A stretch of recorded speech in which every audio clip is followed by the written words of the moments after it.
Good evening aspirants, good evening to one and all, very good evening. आजच्या या drug inspector series मध्ये तुमचं सर्वांचं पुन्हा एकदा स्वागत आहे. आणि एस्पायरंट्स, आपण आहोत जनरल फार्माकोलॉजी लेक्चर नंबर 3 मध्ये.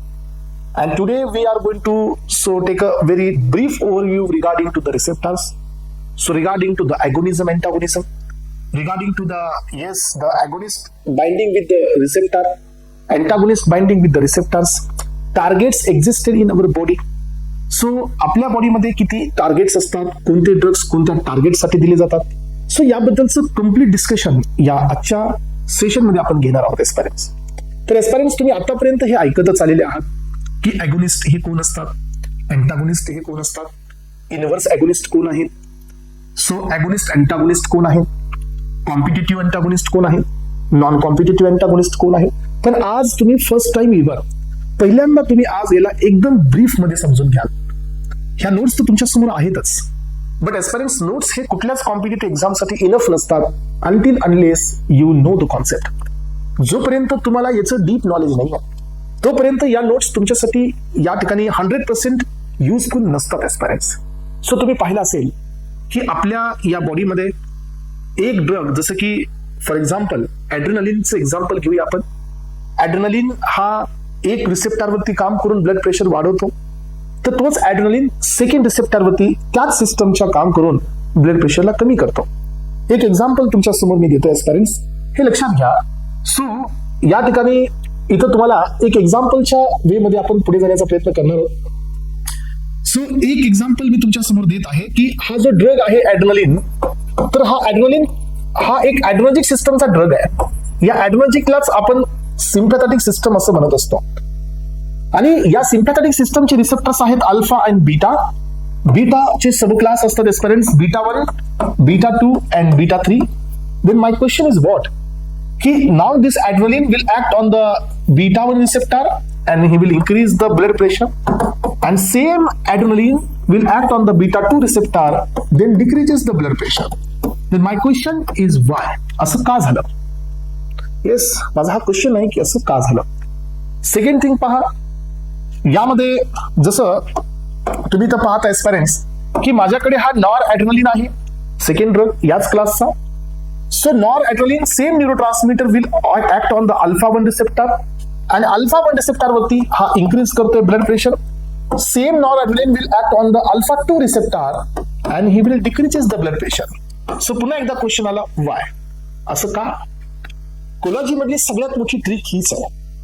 कोलॉजी मध्ये सगळ्यात मोठा जो पार्ट आहे जो स्टुडंट्सला लक्षात येत नाही तो हाच आहे की why a single neurotransmitter. So on the same class of family, म्हणजे सेम रिसेप्टरच्या फॅमिलीवरती अल्फा 1 आणि अल्फा 2 हे काही खूप वेगळा रिसेप्टर नाही एस्पायरंट्स. सो अल्फा 1 अल्फा 2 हे खूप वेगळा रिसेप्टर नाही आहे, तरीही दोघांच्या इफेक्ट मध्ये अपोजिशन का, हे माझा क्वेश्चन आहे.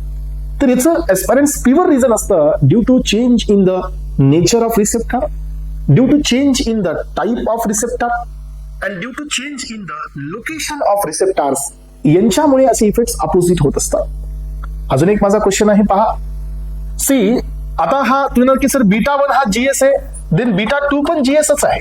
आता हे जीएस काय आहे तुम्हाला समजलं नसेल, पण समजून येईल एस्पायरंट्स पुढे गेल्यानंतर. पहा, जर बीटा 1 पण जीएस आहे, बीटा 2 ही जीएस आहे, सो ॲड्रेनलिन हा बीटा 1 थ्रू कॉन्ट्रॅक्शन दाखवतोय, सो तर हाच ॲड्रेनलिन बीटा 2 थ्रू सो रिलॅक्सेशन दाखवतोय. असं का? कारण इथं फक्त रिसेप्टर चेंज नाही होत आहे एस्पायरंट्स, तर इथं लोकेशन मध्ये ज्या मसल्स आहेत ते पण चेंज होत आहे. Beta 1 receptor having the cardiac muscles but beta 2 receptors having the smooth muscles. याचा अर्थ तुम्हाला लक्षात येतो एस्पायरंट्स की आपल्या या फार्माकोलॉजी मध्ये तुम्हाला एक अँगलनी विचार नाही करायचा आहे. So you have to keep very broad angle, आणि तेव्हा जाऊन तुम्हाला हे सगळे इफेक्ट्स लक्षात येतील. आणि हे जे मी आज तुम्हाला द्यायला जात आहे हे एका सेक्शन पुरतं लिमिटेड नाही आहे. तुम्हाला या बेसिकला प्रत्येक सेक्शन मध्ये अप्लाय करायचं. सो त्यामुळे एस्पायरंट्स एक बेसिक ओव्हरव्ह्यू तुम्हाला मी आता द्यायला जात आहे.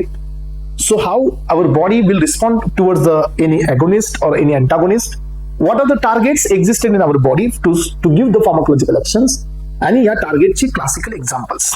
चला, तर एस्पायरंट्स हे पहा, सगळ्यात आधी आपण हे पाहतोय की आपल्याकडे जो रिसेप्टर आहे, so receptor is just like a enzyme ज्यांच्याकडे ॲबिलिटी असते टू बाइंड्स विथ समवन जसं एन्झाईम कडे पण ॲबिलिटी असते to binds with the substrate. And now so we are discussing regarding to the receptor. So receptor बद्दल आपण इथं पाहतोय, एक टार्गेट म्हणून आपण याच्याकडे पाहत आहोत पेरेंट्स. हे पहा, सो जर मी याला या साईडनी काढतोय अशा पद्धतीने, सो आणि तुम्हाला काही पॉइंट्स मी क्लिअर करून देत आहे. सगळ्यात आधी हे लक्षात ठेवायचं आहे की आपल्याकडे ॲगोनिस्ट हा कोण असतो. So who is known as agonist. तर पेरेंट्स हे पण लक्षात घेऊया आपण. See this is and my one drug. So आपल्याकडे हा पण एक ड्रग आहे आणि ही जी साईट असते या रिसेप्टरची ही असते तुमची ऍक्टिव्ह साईट. ही ऍक्टिव्ह बाइंडिंग साईट असते. हा ड्रग याची जी अफिनिटी आहे या साईडला आहे, कारण याच्याकडे जी सो ऍक्टिव्ह साईट मध्ये जे याच्याकडे कन्फर्मेशनल चेंजेस आहेत एस्पेरेंट्स, तर हे या ड्रगला ऍक्सेप्ट करतील. म्हणून या ड्रगची या ठिकाणी काय आहे, अफिनिटी आहे. तर एस्पेरेंट्स वर्ड अफिनिटी इथे इम्पॉर्टंट आहे. अफिनिटी वर्ड काय सांगतो, ability to bind. Yes, ability to bind म्हणजे बाइंड होण्याची जी क्षमता आहे याला आपण अफिनिटी म्हणतो आणि ही याच्याकडे आहे. सो एस्पेरेंट्स तुम्ही की सर याच्याकडे अफिनिटी नाही आहे, डेफिनेटली या जागेसाठी नाही आहे, पण हा ड्रग याच्या दुसऱ्या कुठल्या तरी साईडला बाइंड होऊ शकतो आणि यालाच आपण नाव देत असतो. ही बाइंडिंग साईट कोणती असते aspirants, so this is called as allosteric binding site. म्हणजे याला ही अफिनिटी आहे. सो हा पण बाइंड होतो, इट मीन्स याच्याकडे पण अफिनिटी आहे बाइंड होण्याची. So affinity does not mean की binding only to the active site. No, affinity does mean binding with the active site as well as allosteric site. It doesn't matter. So दोन्हीकडे bind होणं याला आपण affinity म्हणू शकतो.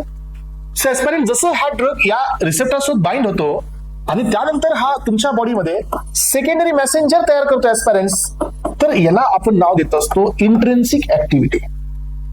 Bind होणं हा phenomenal वेगळा आहे, बाइंड झाल्यानंतर ऍक्शन इनिशिएट करणं हा फिनॉमिनल वेगळा आहे. म्हणून एस्पेरेंट्स लक्षात ठेवा, मग ही इंट्रिन्सिक ऍक्टिव्हिटी इनिशिएट इथून पण होऊ शकते आणि ही इंट्रिन्सिक ऍक्टिव्हिटी इथून पण इनिशिएट होऊ शकते. सी, मग आता या ज्या ड्रग मध्ये अफिनिटी ही आहे प्लस इंट्रिन्सिक ऍक्टिव्हिटी आहे त्यांनाच आपण नाव देत असतो agonist. Yes, this substance is known as a agonist. Those who are having the affinity plus intrinsic activity, ज्याच्याकडे अफिनिटी आहे प्लस इंट्रिन्सिक ऍक्टिव्हिटी आहे. आता आपण हे पाहूया की ॲगोनिस्ट हे जो बाइंड होतो then will get the response. So aspirants then if we don't want to get the activity of agonist, समजा आता हा ॲगोनिस्ट आहे आणि आपल्याला हा इथं बाइंड होऊन ऍक्शन देतोय आणि फॉर एक्झाम्पल ही ऍक्शन आहे increase in the blood pressure, पण ज्याला हे ब्लड प्रेशर हायपर टेन्शन पर्यंत रीच होईल त्यावेळेला ही प्रोसेस आपल्याला नको आहे. whenever the blood pressure is up to normal level then we don't have any problem, but whenever the pressure will reaches up to the higher level त्यावेळेला आपल्याला हे नको आहे. मग हे ब्लड प्रेशर नको आहे तर आपण ऑब्व्हियसली सांगाल की हा जो ड्रग आहे एस्पेरेंट्स ॲगोनिस्ट वाला तो इथं बाइंड नाही झाला पाहिजे, राईट. मग आपल्याकडे असा कोणता ड्रग आहे का एस्पेरेंट्स, सो जसं की मी तुमच्या समोर एक्झाम्पल देतोय, जो एखादा सबस्टन्स जो या ड्रगला जाऊन डिस्ट्रॉय करेल अशी आपल्याकडे ऑप्शन असतो. येस, असतो. केमिकल चिलेटिंग एजंट्स तुम्ही ऐकले असतील, ते अशा प्रकारे जाऊन ड्रग्सला अटॅच होतात, कॉम्प्लेक्स बनवतात आणि त्यांना डिस्ट्रॉय करतात. देर इज ऑप्शन, पण या केसमध्ये नाहीये. मग आपल्याकडे हे ऑप्शन नाहीये की हा एखादा सबस्टन्स आपण डिझाईन करू जो याला बाइंड करेल आणि याला डिस्ट्रॉय करेल, नाही. मग आता आपल्याला याची ऍक्शन नको आहे, we wanted to block the activity of the agonist, then what the option we have only one option aspirants, की जसं हा बाइंड होतोय ज्या जागेवरती बाइंड होतोय त्या जागेवरती आपण या ड्रगला पास करा आणि तिथं हा ड्रग पाठवा. म्हणजे काय की जर या ड्रगला इथं बाइंड व्हायचं असेल एस्पेरेंट्स तर त्याच्याकडे काय असायला पाहिजे, अफिनिटी. येस, त्याच्याकडे अफिनिटी असायला पाहिजे. आणि जसं तो बाइंड होतोय पण ऍक्शन देणार नाहीये, नो ऍक्शन, याचा अर्थ एस्पेरेंट्स याच्याकडे कुठल्याही प्रकारची काय नाहीये, इंट्रिन्सिक ऍक्टिव्हिटी. मग यांनी काय केलं, फक्त बाइंड होऊन याची बाइंडिंग यांनी स्टॉप केली एस्पेरेंट्स, तर अशा सबस्टन्सेसला आपण नाव देत असतो antagonist.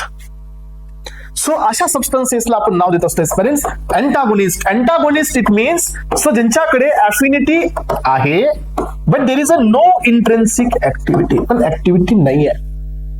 Just they will bind in the place of the agonist and the action of agonist is going to be decreased.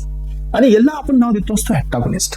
काही जणांचं म्हणणं असं असतं की अँटागोनिस्ट हे ऍक्शन डिक्रीज करतात by decreasing the intrinsic activity. No बेटा, असं इफेक्ट नसतो. Antagonist just they will bind with the active site आणि अॅगोनिस्टची बाइंडिंग स्टॉप करतील. ऑटोमॅटिकली जे प्रेशर वाढलेलं आहे ते ऑटोमॅटिकली ड्रॉप कडे चाललं जाईल. हे झालं अँटागोनिस्ट. मग आता तुम्ही मला सांगा अँटागोनिस्ट म्हणजे काय, की ज्यांनी बाइंडिंग इनहिबिट केली तो अँटागोनिस्ट. पण एस्पिरंट्स हा एकच क्लास आपल्याकडे असतो का? नाही. आपल्याकडे अँटागोनिस्टचे वेगवेगळे क्लास आहेत. त्यातला पहिला क्लास आहे केमिकल अँटागोनिस्ट. तुम्हाला माहितीये का आपलं टार्गेट काय माहितीये? आपलं टार्गेट हे आहे की हा अॅगोनिस्ट इथं बाइंड नाही झाला पाहिजे, म्हणून आपण याची साईड ब्लॉक करण्याचा प्रयत्न केला. हे आपलं टार्गेट आहे. पण एस्पिरंट्स आपण हे पण टार्गेट ठेवू शकतो की हा अॅगोनिस्ट या साईडला नाही आला पाहिजे. हे पण आपल्याकडे टार्गेट असू शकतं, राईट? सो याचा अर्थ काय की जरी तो आला तरी आपण त्याच्यासोबत एखादा एक सबस्टन्स इथं याला अटॅच करून दिला समजा, तरी पण हा इनॅक्टिव्ह होतो. याचा अर्थ काय की आपल्याला याची ऍक्शन ब्लॉक करायची आहे. तर पहिला क्लास येतो that is chemical antagonist. Chemical antagonist it means की हा रिॲक्ट करतो याच्यासोबत आणि याचा कॉम्प्लेक्स बनवतो, न्यूट्रलाइज करतो. There is a reduction in the pharmacological action. This is also one of the type of antagonism. Second antagonism आहे students that is pharmacokinetic antagonism. It means की जो हा ड्रग ऍब्झॉर्ब करत आहे तर ऍब्झॉर्प्शन ब्लॉक करा. Absorption block होईल तर ऍक्शन येणार नाही. That is pharmacokinetic antagonism. जर हा ड्रग डिस्ट्रीब्यूट होत असेल तर डिस्ट्रीब्युशन ब्लॉक करा. Then he will not reach up to the site of action. Then he will get the antagonism. Third point is friends की याचे मेटाबॉलिझम फास्ट करा. Then हा जास्त मेटाबॉलाइज होईल तर बॉडीच्या बाहेर एक्सक्रीट होईल. That is also one of the antagonism. आणि लास्ट बीट is friends की याचं एक्सक्रीशन फास्ट करा. मग friends जे ड्रग्स याचे ऍब्झॉर्प्शन कमी करतात, डिस्ट्रीब्युशन कमी करतात आणि एक्सक्रीशन आणि मेटाबॉलिझम वाढवतात ते या ड्रगचे अँटागोनिस्टच झाले. पण हा क्लास झाला सो फार्माकोकायनेटिक अँटागोनिझम. अलग लक्षात. तिसरा क्लास असतो एस्पिरंट्स आपल्याकडे तर तो असतो फिजिओलॉजिकल अँटागोनिझम. याचा मिनिंग काय सांगा एस्पिरंट्स? एक एक्झाम्पल देतो पहा. एक्झाम्पल तुमच्या लक्षात येईल की माझ्याकडे हा हिस्टामिन आहे. Histamine will act on the H1 receptor on the bronchi आणि I have the adrenaline. Adrenaline act and also on the B2 receptor on the bronchi. Adrenaline हा ब्रोंको डायलेशन करतोय तर एस्पिरंट्स हिस्टामिन हा ब्रोंको कन्स्ट्रिक्शन करतोय. याचा अर्थ हे दोघं एकमेकाचे कोण झाले? अँटागोनिस्ट. टू डिफरंट सबस्टन्सेस, दोन वेगवेगळे सबस्टन्स आहेत, वेगवेगळी सिस्टम आहे. ही हिस्टामिनर्जिक सिस्टम आहे, ही सिम्पॅथेटिक सिस्टम आहे. दोघांचे वेगवेगळे नेचर, दोघांचे वेगळे रिसेप्टर, पण एकाच ऑर्गनवरती आणि इफेक्ट अपोजिट. असं जर होत असेल एस्पिरंट्स तर this is also one of the type of antagonism आणि याला आपण नाव देत असतो. So this is called as a physiological antagonism. यानंतरचा लास्ट क्लास आहे एस्पिरंट्स फोर्थ नंबरचा. सो तो असतो एस्पिरंट्स फार्माकोलॉजिकल अँटागोनिझम. याचा अर्थ काय की जे तुम्हाला वरती दिलंय मी फार्माकोलॉजिकल इट मीन्स एस्पिरंट्स की याची बाइंडिंग इनहिबिट करून आपण अँटागोनिझम करतो. समजा हा ड्रग आहे तर आपण याच्यासोबत यासारखाच काय देत असतो? अँटागोनिस्ट देत असतो एस्पिरंट्स. मग आता यांच्यामध्ये आपल्याकडे टाइप्स आहेत. या अँटागोनिझम मध्ये आपल्याकडे काय आहेत? सो टाइप्स आहेत. टाइप्स मध्ये पहिला क्लास आहे competitive antagonism. Yes, what is the meaning of competitive antagonism? तर एस्पिरंट्स अँटागोनिझम हा पिक्चर क्लिअर आहे. Antagonism it means the substance has affinity but there is a no intrinsic activity. Agonism हे picture clear आहे. affinity plus intrinsic activity हे बी clear आहे. Now we wanted to block the site. ही site आपल्याला block करायची aspirants. तर ही site block करण्यासाठी आपण अँटागोनिस्ट देतोय. दिस अँटागोनिस्ट हे इथं बाइंड होतोय. मग ह्या दोघात कॉम्पिटिशन होतंय का ते आपल्याला चेक करायचंय.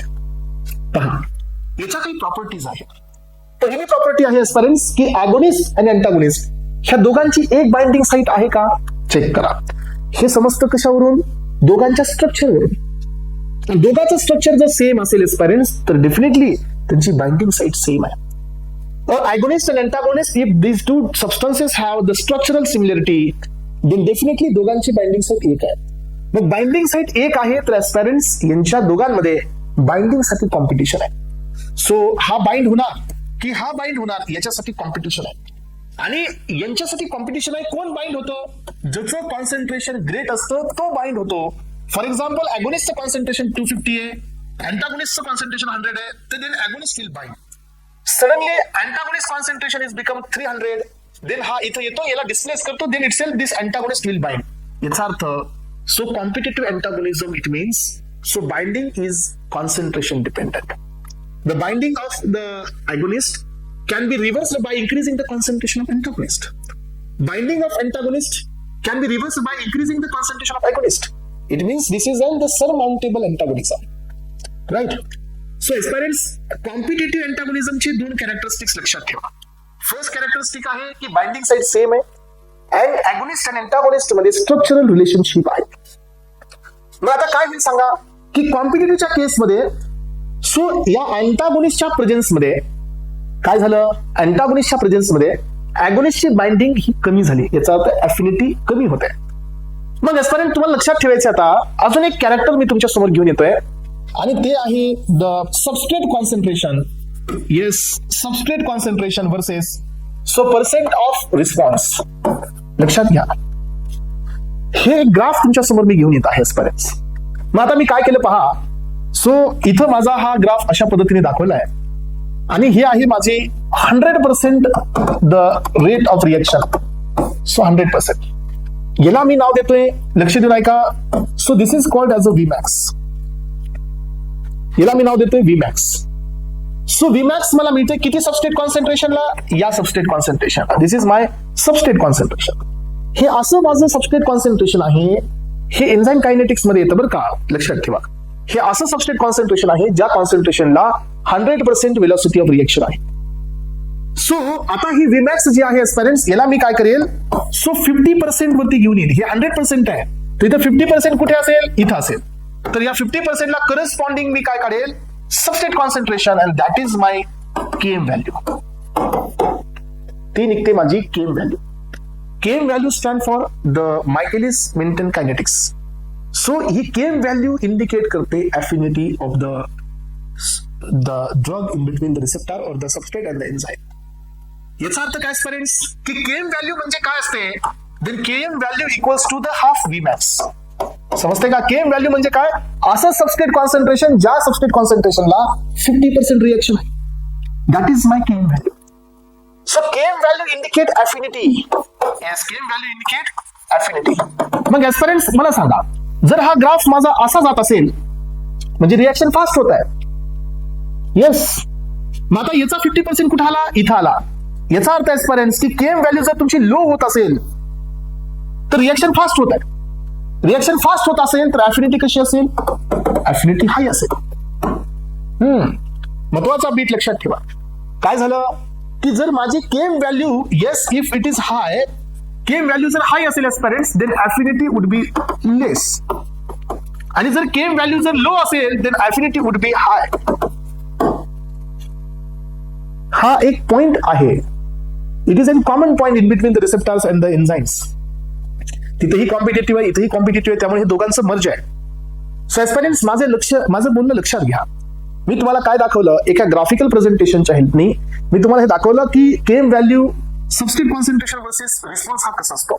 मॅक्सिमम रिस्पॉन्स त्याच्या 50% आपण रिस्पॉन्स घेतला आणि करस्पॉन्डिंगली काय काढलं, सबस्ट्रेट कॉन्सन्ट्रेशन.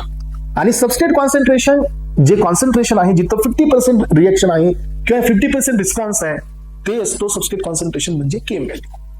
जर केएम व्हॅल्यू जर हाय असेल एस्पिरंट्स तर अफिनिटी लो असते आणि ग्राफ शिफ्टिंग होते राईट साईडला. केएम व्हॅल्यू जर लो असेल तर ग्राफ शिफ्ट होतो लेफ्ट साईडला आणि अफिनिटी जास्त असते. मग आता झालं काय मला सांगा या कॉम्पिटिटिव्ह मध्ये. सो ज्या वेळेला हा अँटागोनिस्ट नव्हता, त्यावेळेला अगोनिस्टची इथं अफिनिटी किती होती, 100%. कारण हा इथं बाइंडिंगसाठी नव्हताच, अँटागोनिस्ट इथं अवेलेबल नव्हता, त्यामुळे याची अफिनिटी किती होती, 100%. But in presence of this antagonist काय झालं की कमीत कमी चान्स काय असेल आता की 50% हा बाइंड होईल, कधी कधी 50% हा बाइंड होईल. याचा अर्थ काय स्पिरंट्स की अँटागोनिस्टच्या प्रेझेन्स मध्ये कॉम्पिटिटिव्ह मध्ये सो याची अफिनिटी कमी होते, याचा अर्थ केएम व्हॅल्यू वाढते. म्हणून हे क्वेश्चन एक्झामला येतो. एक्झाम मध्ये हे क्वेश्चन विचारला जातो स्पिरंट्स की कॉम्पिटिटिव्ह अँटागोनिझम मध्ये Km value would be increases, Km value increases then affinity would be decreases. हे कुणामुळे, याच्यामुळे. चला आता सेकंड पॉइंट काय की जसं माझा अँटागोनिस्ट बाइंड होतोय स्पिरंट्स तर ऍक्शन किती आहे, पण आधी आपण हे घेऊया. जसं हा अगोनिस्ट बाइंड होतोय, राईट, अगोनिस्ट बाइंड होतोय तर ऍक्शन किती आहे, 100%. सो आता अँटागोनिस्ट बाइंड होतोय तर ऍक्शन किती आहे, 0%. पुन्हा अगोनिस्ट बाइंड होतं तर ऍक्शन किती 100%. याचा अर्थ काय की after binding of the antagonist there is a no change in the action. आधी पण 100% मिळत होती आणि बाइंडिंग झाल्यानंतर अँटागोनिस्टच्या पुन्हा अगोनिस्ट बाइंड झाल्यानंतर पण काय मिळाली 100%च मिळाली. याचा अर्थ काय की अँटागोनिस्ट बाइंड झाल्यानंतरही या रिसेप्टरची व्हेलॉसिटी बदललेली नाहीये, त्यामुळे Vmax याचा कसा असतो कॉन्स्टंट. आणि केम व्हॅल्यू कशी असते aspirants reduce, sorry KM value reduce नाही, केम व्हॅल्यू इन्क्रीजेस, रिड्यूस नाही, KM value increases and Vmax would be the constant. हे झालं कॉम्पिटिटिव्ह अँटागोनिझम. समजते का सगळ्यांना? कॉम्पिटिटिव्ह अँटागोनिझमचे सिग्निफिकन्स पहा. स्ट्रक्चरल सिमिलॅरिटी आहे, बाइंडिंग साइट सेम आहे, कॉन्सन्ट्रेशन डिपेंडेंट बाइंडिंग आहे आणि एस्पेरेंट्स सेम ऍक्टिव्ह साइट असल्यामुळे दोघांमध्ये कॉम्पिटिशन आहे आणि कॉम्पिटिशनमुळे याची ऍफिनिटी कमी झाली आहे. ऍफिनिटी कमी झाल्यामुळे केम व्हॅल्यू वाढते. बट एस्पेरेंट्स हा जो बाइंड होतोय तो रिव्हर्सिबली बाइंड होतोय. हा बाइंड होऊन इथं काही चेंजेस घेत नाही, त्यामुळे हा डिसोसिएट झाल्यानंतर अगोनिस्ट बाइंड होतो आणि पुन्हा वापस तोच रिस्पॉन्स मिळतो. याच्यामुळे Vmax value would B unchanged. This is called competitive. आता आपण दुसरा अप्रोच काय एस्पेरेंट्स आपल्याकडे नॉन कॉम्पिटिटिव्ह वाला समजून घ्या की आता या ठिकाणी आपल्याकडे हा वापस एक रिसेप्टर आहे किंवा एन्झाइम आहे आणि हा आपला अगोनिस्ट आहे आणि हा आता आपला अँटागोनिस्ट आहे. तर एस्पेरेंट तुम्ही म्हणाल की sir it is not possible की हा अँटागोनिस्ट याची ऍक्शन ब्लॉक करेल. पॉसिबल आहे. कसं पॉसिबल आहे पहा की जो हा अँटागोनिस्ट आहे तो इथं बाइंड होईल का? नो. हा इथं बाइंड होईल का? येस. पण हा इथं होणार नाही. हा बाइंड होईल इथं, म्हणजे other than active site, that is allosteric site. आणि बाइंडिंग झाल्याच्या नंतर aspirants he will make some conformational changes in the active site. काय झालं मग? आता हा अगोनिस्ट त्याला बाइंड होऊ शकतो का? नाही. याचा अर्थ पुढे काय मिळेल तुम्हाला? No action. This is also one of the antagonism. पण हे अँटागोनिझम एस्पेरेंट्स नॉन कॉम्पिटिटिव्ह आहे. Why it is non competitive? Because so दोघांच्या मध्ये स्ट्रक्चरल रिलेशनशिप नाही आहे, दोघांची बाइंडिंग सेट सेम नाही आहे, दोघांची बाइंडिंग कॉन्सन्ट्रेशन डिपेंडेंट नाही आहे. सो कॉन्सन्ट्रेशन इन्क्रीज केल्यानंतर अगोनिस्ट किंवा अँटागोनिस्टची ऍक्शन रिव्हर्स होते असंही नाही आहे. याची बाइंडिंग अलोस्टेरिक, याची binding active. There is no competition. मग आता मला सांगा इन प्रेझेन्स ऑफ दिस याच्या प्रेझेन्स मध्ये याची ऍफिनिटी कमी होईल? नो.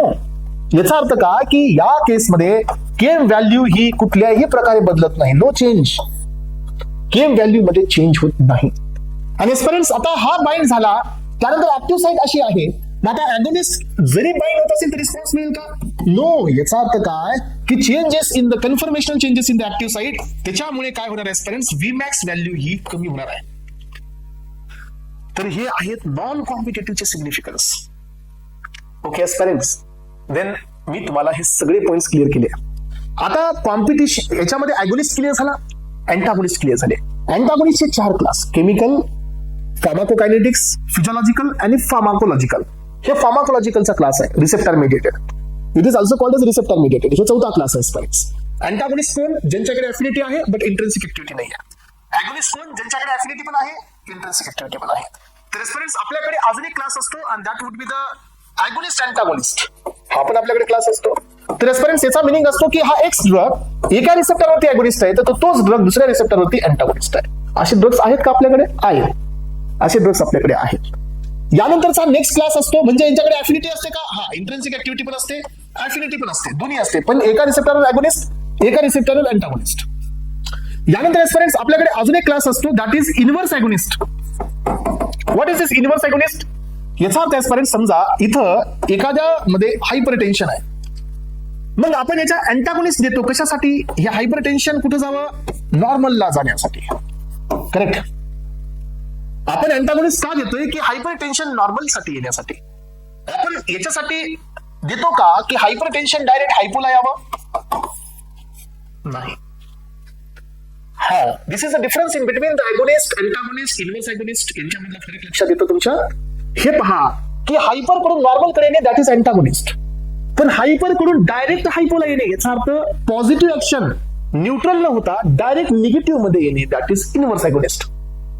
याचा अर्थ काय की यांच्याकडे पण इनव्हर्स अगोनिस्ट कडे पण अफिनिटी असते, सो आणि यांच्याकडे इंट्रिन्सिक ऍक्टिव्हिटी पण असते 100%, पण एस्पेरेंट्स ही मायनस मध्ये असते. दिस इज कॉल्ड इनव्हर्स अगोनिस्ट.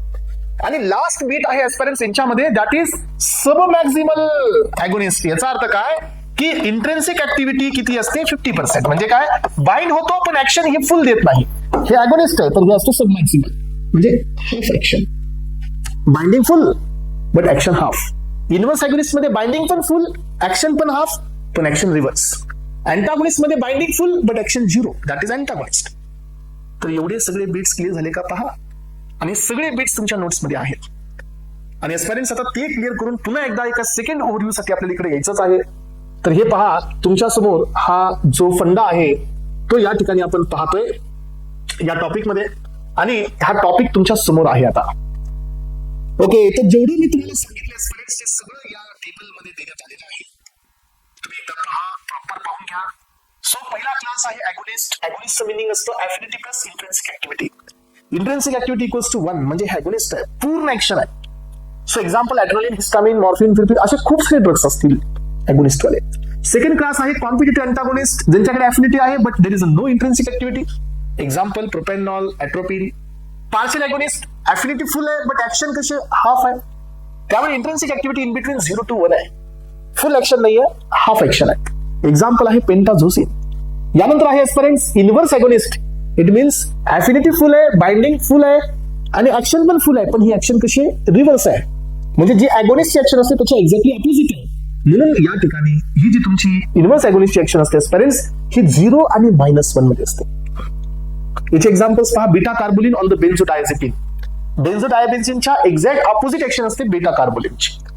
यानंतर पहा अगोनिस्ट अँटागोनिस्ट, याचा अर्थ एका रिसेप्टरवरती अगोनिस्ट आहे तर सेकंड रिसेप्टरवरती अँटागोनिस्ट आहे, ही ऍक्शन असू शकते. पेंटाझोसिन हे त्याचं एक्झाम्पल आहे. यानंतर एस्परेंट्स आता आपल्याकडे अँटागोनिस्टचे टाइप्स आहेत.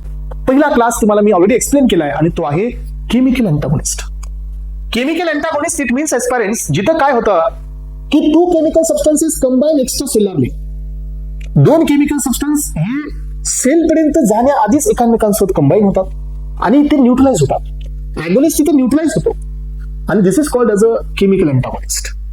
So 2 chemical substances were combine extra cellularly, so combined together to form a complex that the activity of the drug has been lost. आणि तिथं त्या ड्रगची ऍक्टिव्हिटी लॉस्ट होते आणि याला नाव द्या chemical antagonist. Chelating agent, tetracycline with calcium, antigen antibody reactions, हे झाल्या chemical अँटागोनिस्टचे examples.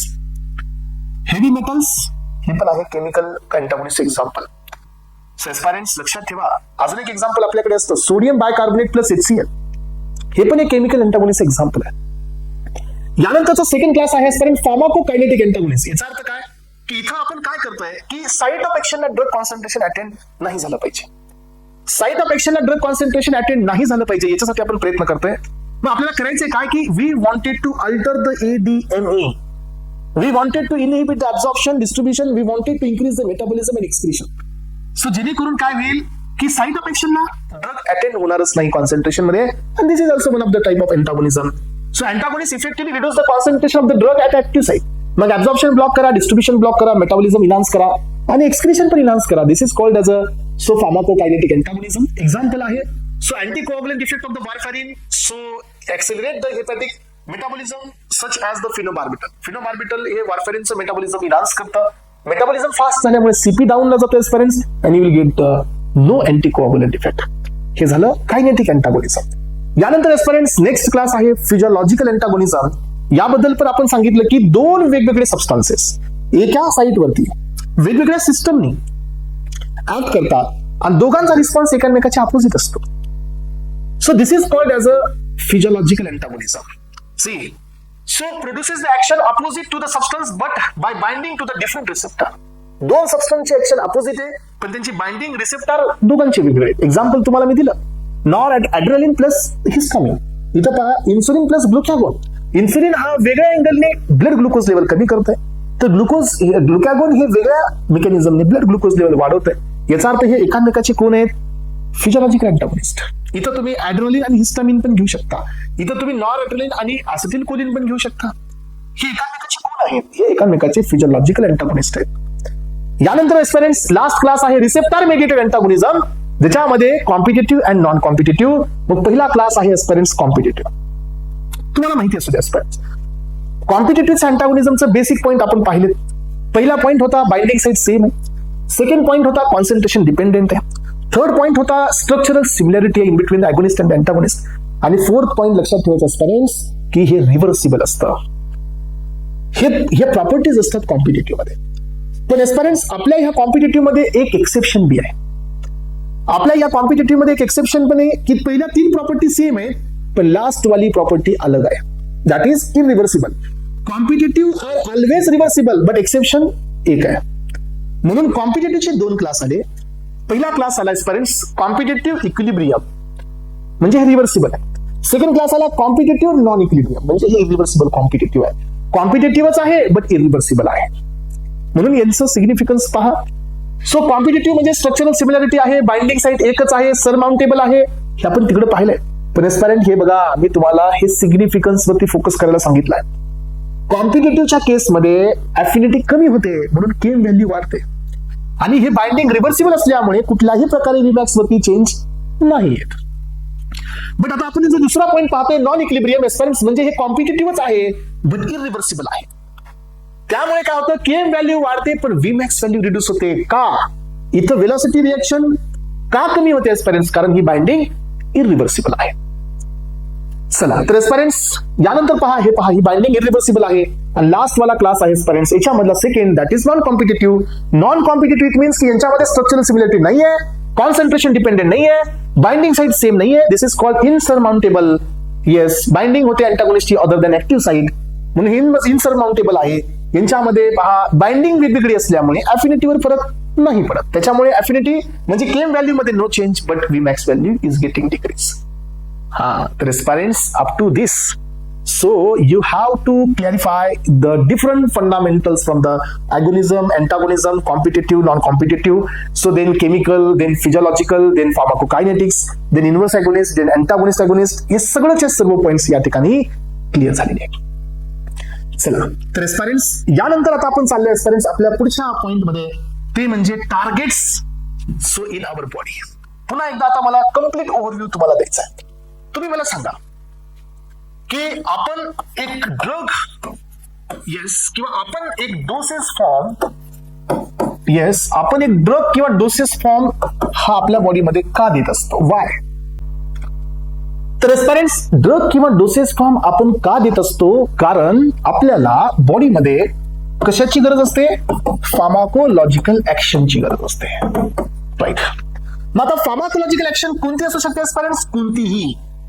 Stimulation ही एक ऍक्शन आहे, इनहिबिशन ही पण एक ऍक्शन आहे, सो इरिटेशन ही पण एक ऍक्शन आहे, सायटोटॉक्सिक ही पण ऍक्शन आहे. अशा कुठल्याही ऍक्शन साठी आपण ड्रग्स देत असतो. ओके लक्षात आलं? हे डिपेंड आहे. हे पहा एखादा डिप्रेस असेल तर आपण त्याला स्टिम्युलेट करावं लागेल. जो ऑलरेडी डिप्रेशन मध्ये त्याला वापस डिप्रेस करू आपण? नाही ना.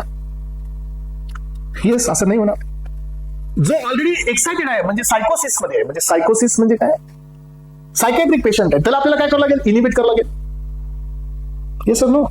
ज्याच्यामध्ये ब्लड प्रेशर वाढले त्याच्यात कमी करायचे, ज्याच्यात कमी झाले त्याच्यात वाढवायचे. इट डिपेंड्स की सिच्युएशन काय.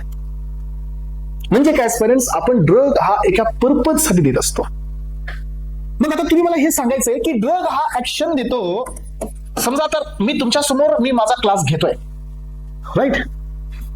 So what type of the tools I'm using here to deliver my lecture? I'm using this pen, I'm using this board, I'm using this camera, I'm using the network.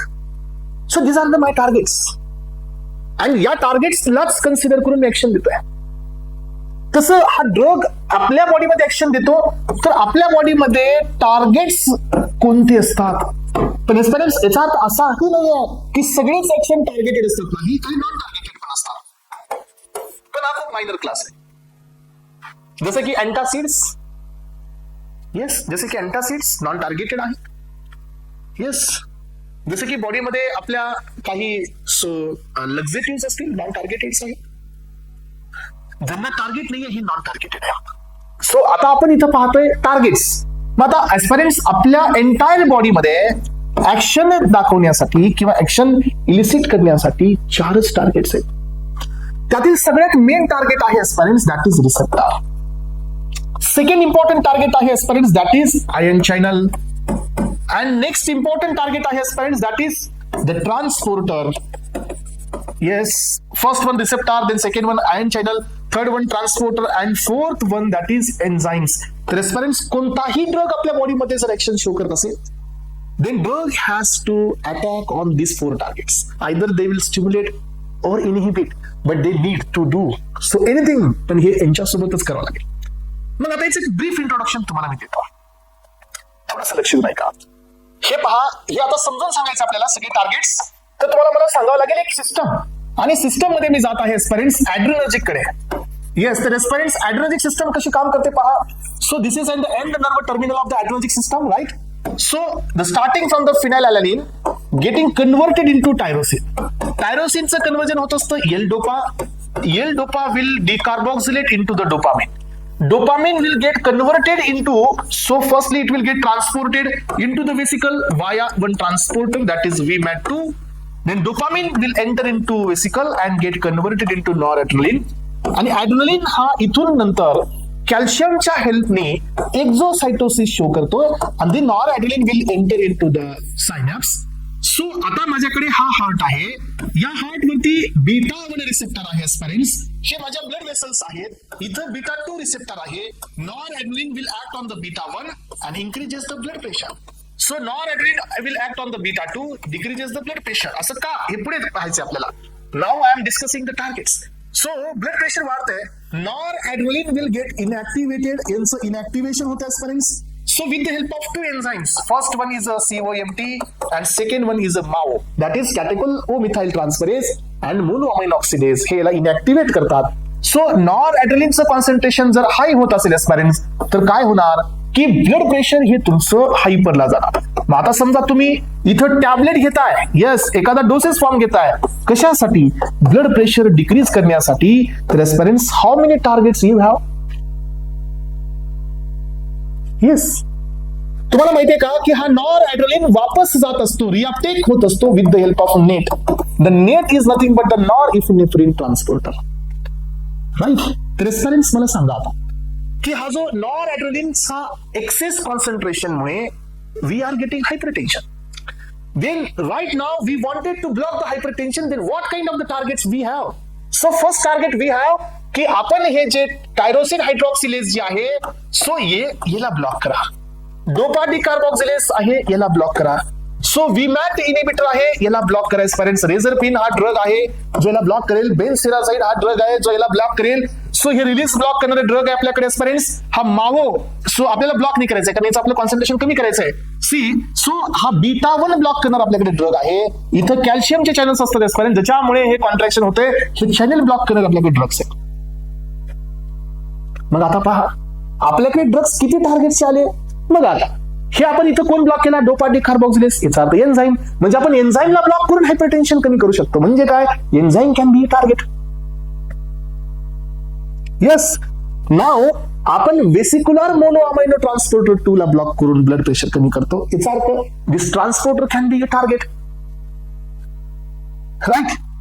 So the next aspirants, आपण या ठिकाणी हा beta 1 receptor block करून blood pressure कमी करू शकतो. याचा अर्थ receptor can be a target. आणि फायनली एस्पिरंट्स की हे चॅनल ब्लॉक करून पण आपण ब्लड प्रेशर कमी करू शकतो. याचा अर्थ ion channel can be a target. हा, तर एवढ्या सगळ्या मेकॅनिझम मध्ये 4 टार्गेट आपल्याला मिळाले. म्हणजे कुठलाही ड्रग आपल्या बॉडीमध्ये जर काम करत असेल, then he will do his work by using 4 different targets. मग आता तुम्हाला असं इनिबिट का केला, स्टिम्युलेट का नाही केला बेटा, कंडिशन बघून करायचंय. येस, जर मला इथं हायपर टेन्शन आहे म्हणून मी ब्लॉक करतोय. समवन इज गेटिंग हायपोटेन्शन, तुम्ही ऍक्टिव्हेट करा. Again that can be a target. Yes, तुम्हाला कंडिशन कोणती आहे त्याच्या अकॉर्डिंगली तुम्ही काम करायचं.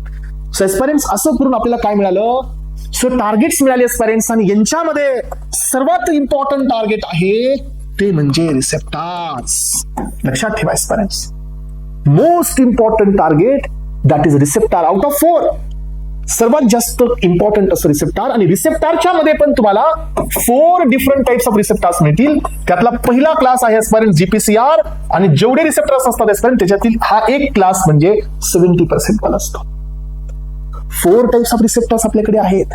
GPCR one of the type of receptor. Second class ion gated, हा पण एक रिसेप्टर आहे. थर्ड क्लास ट्रान्समेम्ब्रेन, म्हणजे कोणता असतो हा? टायरोसिन कायनेज, हा पण एक क्लास आहे. आणि फोर्थ क्लास असतो एस्पायरंट्स न्यूक्लियर रिसेप्टर, हा पण एक क्लास आहे. याला आपण स्टेरॉइडल रिसेप्टर्स असंही म्हणतो. बघा मग आता तुम्हाला हे समजून घ्यायचंय.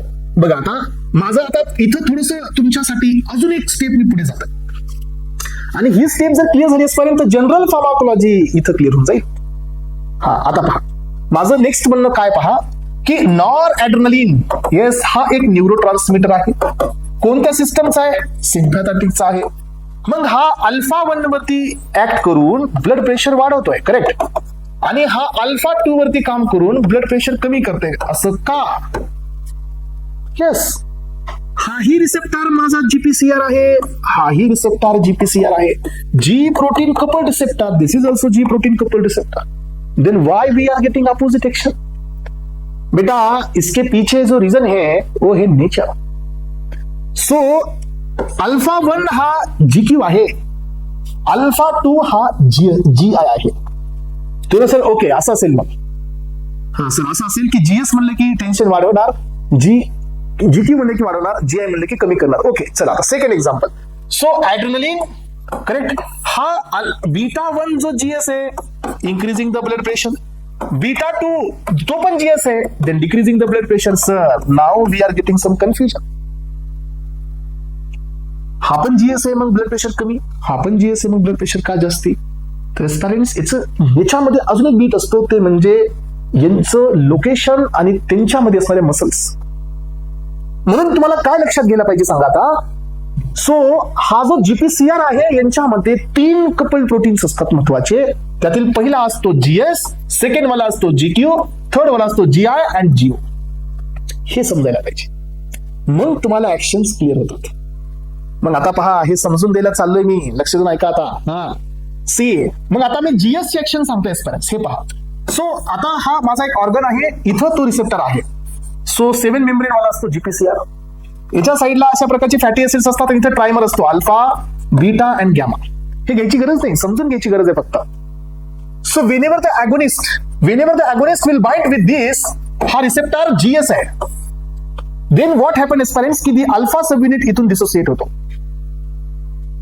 अल्फा सब युनिट इथून डिसोसिएट होतो. देन अल्फा सब युनिट इथं असणारे एका एन्झाइमला ऍक्टिव्हेट करतो. This is AC. AC stand for adenyl सायक्लेज.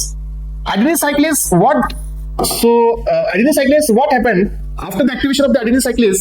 ATP चं कन्वर्जन सायक्लिक AMP मध्ये होतं. And cyclic AMP will act as a secondary messenger. आणि हा तुमचा बाहेरून कॅल्शियम मध्ये घेतो एस्पेरेंट्स. अँड सो जे इनर पोटॅशियम बाहेर जात आहे याला हे स्टॉप करत आहे. याचा अर्थ काय झाला की मध्ये पोटॅशियम आणि कॅल्शियम यांची लेवल वाढली. कॅल्शियम वाढल्यामुळे काय झालं एस्पेरेंट्स? कॉन्ट्रॅक्शन. याचा अर्थ काय की जीएस नेचर जर असेल तर सायक्लिक एएमपी इन्क्रीज होतो आणि cyclic AMP will responsible for the contraction. पण एक difference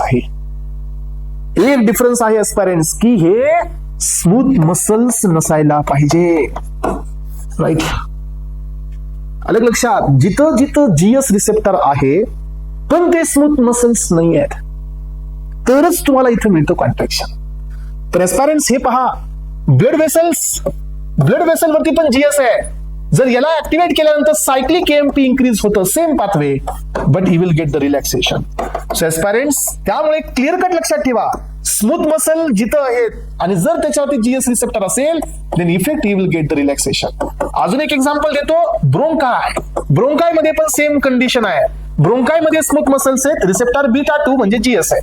again you are getting the dilation. Okay, समजते का सगळ्यांना? पहिला बीट क्लिअर झाला. म्हणजे जिथं जीएस आहे तिथं stimulation, but except smooth muscle dilation. आता सेकंड आपल्याकडे जो पाथवे आहे पेरेंट्स, तिथं जाऊया आपण. हे पहा, सेकंड पाथवे कडे जातोय. हा वापस सेकंड माझा रिसेप्टर आहे आणि हा आहे जीक्यू. तिथं वापस माझ्याकडे ट्रायमर आहे parents. So alpha, beta and gamma. So इथं अगोनिस्ट याला बाइंड होतोय, मग इथून अल्फा रिलीज होतोय. इथं माझा आता एन्झाइम वेगळा असतोय पेरेंट्स आणि तो असतो फॉस्फोलायपेज सी बीटा. तुम्ही जर केडी त्रिपाठी रेफर करत असाल तर हे मेकॅनिझम जनरल फार्माकोलॉजी मध्ये दिलेले आहेत, जाऊन पहा. आणि हा फॉस्फोलायपेज सी बीटा काय करतो पेरेंट्स की तुमच्याकडे बिसफॉस्फेटिल या ठिकाणी कॉम्पोनंट असतो, दिस इज PIP2. याचं कन्वर्जन IP3 प्लस डॅग मध्ये होतं आणि हे IP3 dog so same action देतात, याचा अर्थ कॅल्शियम मध्ये येतं आणि कॅल्शियम मध्ये आल्यानंतर वापस तुम्हाला काय मिळतं, कॉन्ट्रॅक्शन. याचा अर्थ एस्पेरेंट्स जीएस अँड जीक्यू यांचा रिस्पॉन्स जवळजवळ सेम आहे, पण जसं याच्यात एक डिफरन्स होता स्मूथ मसल वरती हा डायलेशन आहे, तसं याच्यात पण एक एक्सेप्शन आहे आणि हे एक्सेप्शन दोन जागी आहे. हा लक्षात ठेवा, जर हा जीक्यू कुठं असणार आहे 100% स्मूथ मसल वरती, कारण याला दुसरी मसलच नाही. याच्याकडे होती कार्डियक मसल, स्केलेटल मसल, याच्याकडे एकच मसल आहे स्मूथ मसल. मग याच्यात दोन मसल असतात, यातली एक मसल असते विसरल आणि दुसरी असते वॅस्क्युलर. हा तर एस्पेरेंट्स लक्षात घ्या, जर हा विसरल वरती जर जीक्यू असेल तर तुम्हाला मिळतं कॉन्ट्रॅक्शन, पण एस्पेरेंट्स जर हा जीक्यू वॅस्क्युलर वरती म्हणजे कुठे ब्लड वेसल वरती असेल तर तुम्हाला मिळतं रिलॅक्सेशन. अशी आपल्याकडे दोन रिसेप्टर आहेत, एक आहे M3 आणि दुसरा असतो H1. म्हणजे काय, आतापर्यंत काय लक्षात आलं तुम्हाला की जीक्यू असेल तर कॉन्ट्रॅक्शन बरोबर आहे, पण एक्सेप्शन दोन. ब्लड वेसल वरती जर जीक्यू असेल त्यातली पण दोन, सगळेच नाही जर का, दोनच, M3 आणि H1. कळलं का सगळ्यांना? याचा अर्थ काय की जीक्यू रिसेप्टर पण कॉन्ट्रॅक्शन वालाच आहे, बट एक्सेप्शनली दोन रिसेप्टर सोडा जे की जीक्यू आहेत पण डायलेशन आहे, आणि हे असतं एनओ रिलीज मुळे. Just because of NO release मुळे H1 डायलेशन करतो, M3 पण डायलेशन करतो, बाकी सगळीकडे तुम्हाला यांचं काय मिळेल, कॉन्ट्रॅक्शन. मग एस्पेरेंट्स जीआय म्हणजे काय सांगा, जसं तुम्ही पाहिलं होतं की इथं सायक्लिक एएमपी तयार झाला होता एसीनी, करेक्ट, हा एसीनी. मग आता जीआय नेचरचा इफेक्ट काय करतो की जसं हा रिसेप्टर जीआय आहे, अगोनिस्ट याला बाइंड झाल्यानंतर हा एन्झाइम इनिबिट होतो, म्हणजे जीआय हा इनिबिटरीच असतो. चला आपण काय पाहतोय, टार्गेट्स आपल्याकडे 4 आहेत. We have 4 important targets, receptor, ion channels, transporter आणि एन्झाइम्स. रिसेप्टर्स मध्ये पुन्हा आपल्याकडे 4 रिसेप्टर आहेत, GPCR, ion gateates, transmembrane, that is tyrosine kinase, and last वाला न्यूक्लियर, त्यालाच आपण नाव देतो स्टेरॉइड. मग आपल्याकडे GPCR हा सगळ्यात मोठा क्लास आहे. 70% of the organs having a GPCR. आता यांच्यामध्ये पुन्हा 3 इम्पॉर्टंट सब प्रोटीन्स आहेत, कपलिंग प्रोटीन्स असतात. याला आपण कपल्ड प्रोटीन्स म्हणतो, GS, GQ, GI आणि GO. GS म्हणजे काय, स्टिम्युलेटरी पाथवे एस्पेरेंट्स, जिथं सायक्लिक एएमपी वाढतोय, पण जिथं स्मूथ मसल्स असतील तिथं सायक्लिक एएमपी वाढून पण तुम्हाला डायलेशन मिळतंय, दॅट इज जीएस. आणि जो जीएसच्या एक्झॅक्टली अपोजिट आहे, म्हणजे सायक्लिक एएमपी कमी होतोय, कॅल्शियम इनसाइड येणार नाही, पोटॅशियम विल गो आउटसाइड, तो असतो GI.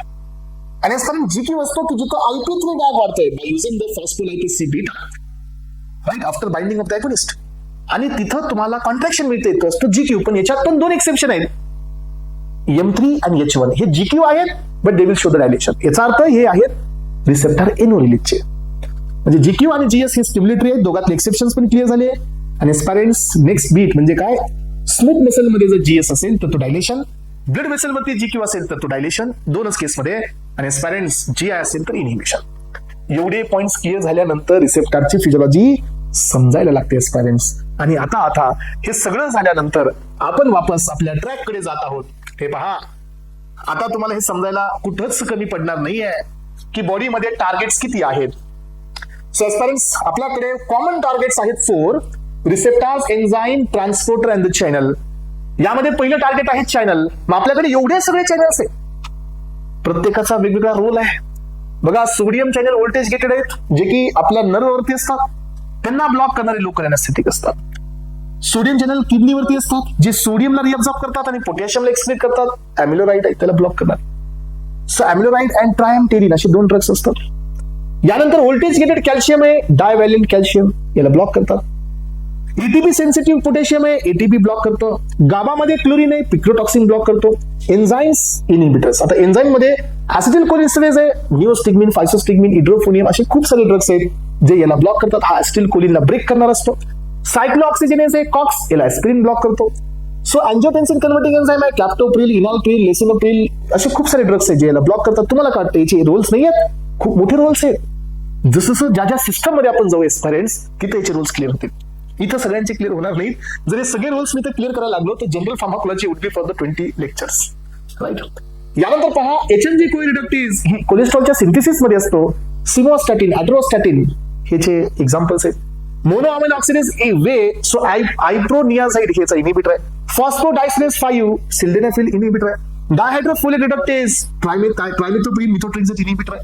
So thymidylic kinase acyclovir inhibitor आहे. एचआयव्ही प्रोटीएज सेकेनाव्हिर इनिबिटर आहे. सो मायोकार्डियल सोडियम चॅनल्स बघा 3 प्रकारचे झाले आतापर्यंत. क्लिनिडिन इनिबिटर आहे. So rectifier potassium channel dofetilide inhibitor आहे. So L type calcium channel तिथे व्होल्टेज गेटेड होते, इथे एल टाइप आहे तर नेफिडेपिन, वेरापामिर अँड गिल्टेझिन हे 3 इनिबिटर असतात. ATP sensitive potassium channel sulfonylureas inhibitor असतो. न्यूरोनो सोडियम चॅनल हा सोडियम चॅनलचा चौथा क्लास आला. फिनिट्रॉल इनिबिटर आहे. आणि T type calcium channel ethosuximide हे न्यूरॉन वरती असतात, हे त्याचे इनिबिटर आहे. याचा ट्रान्सपरन्स मी तुम्हाला आतापर्यंत 2 पॉइंट्स कव्हर केले. Targets as a enzymes and targets as a channel. So यानंतर आपल्याकडे तिसरा आहे aspirants target as a transporter. आपल्या बॉडीमध्ये किती ट्रान्सपोर्टर्स आहेत? खूप सारे. So weak acid carrier transporter असतो हा आपल्या किडनीवरती असतो. प्रोबेन्सिन त्याचा इनिबिटर आहे. तो युरिकोसुरिक ड्रग आहे प्रोबेन्सिन, गाऊट मध्ये युज होतो. पोटॅशियम सोडियम पोटॅशियम 2 क्लोराइड को ट्रान्सपोर्टर हा किडनीमध्येच असतो एस्पिरंट्स. फ्युरेसेमाइड्स लूप डायरेटिक्स त्याचा इनिबिटर आहे. प्रोटॉन पंप ओमेप्राझोल पीपीआय हे त्याचा इनिबिटर आहे. Net that is non epinephrine transporter cocaine आणि डेसिप्रामाइन हे त्याचे इनिबिटर्स आहेत. सेरोटोनिन ट्रान्सपोर्टर दॅट इज एसीआरटी फ्लुओक्झेटिन त्याचा इनिबिटर आहे. डोपामिन ट्रान्सपोर्टर दॅट सो त्याचा इनिबिटर आपल्याकडे इथं आहे दॅट इज एम्फेटामाइन. सो यानंतर पहा रेझरपिन आताच आपण बघितलं होतं बघा विमॅट 2 वेसिक्युलर मोनोअमाइन ट्रान्सपोर्टर रेझरपिन त्याचा इनिबिटर आहे. So multi drug resistance transporter असतो हा वेरापामिन हा त्याचा इनिबिटर आहे. कोलिन ट्रान्सपोर्टर हेमिकोलिनियम हे त्याचा इनिबिटर आहे. सो गॅट1 हा गाबाचा ट्रान्सपोर्टर असतो टियागॅबिन हा त्याचा इनिबिटर आहे. हे क्वेश्चन इम्पॉर्टंट आहे.